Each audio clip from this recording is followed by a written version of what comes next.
where does our intuition and our gut instincts come from? That's one of my favorite questions. Is it really? Yeah, I love intuition. It's like my superpower. Oh, yeah? Yeah. So basically... Because it's so cool. It's kind of this, it's like this ghost that's in us a little bit.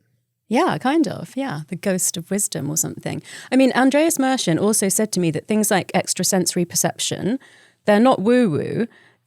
He was actually comparing that to the fact that most people don't know we have the second nose. He was like, there's science about it. We just haven't discovered it all yet. Yeah. You know?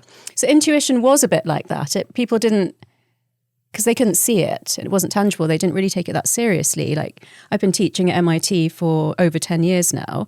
And 10 years ago, senior leaders would say, that's not a sense I would use at work. You know, I'm not going to use that for hire or fire. But then actually the older, wiser guys would say, that's exactly the one I use for hire or fire. Because, you know, I've learned over time to trust it. Yeah.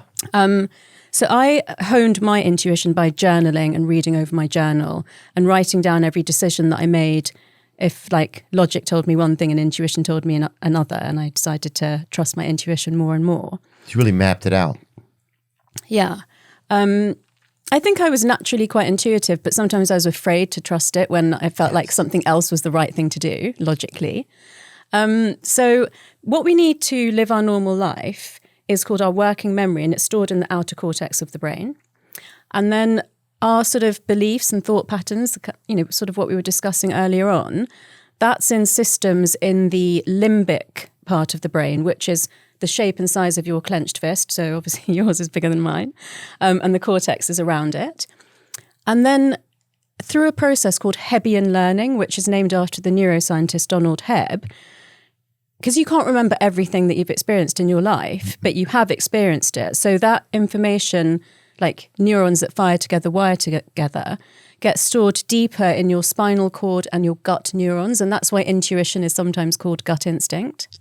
Oh, so that's why you kind of feel it right there. You kind of go there in your brain, like, what is my gut telling me to do? Yeah, like butterflies in your stomach tells you that you're nervous, right? Yeah. But the sense of like, this is the right thing for me to do, or this is the right person for me to date, you might not feel it viscerally, but you'll just get that sense.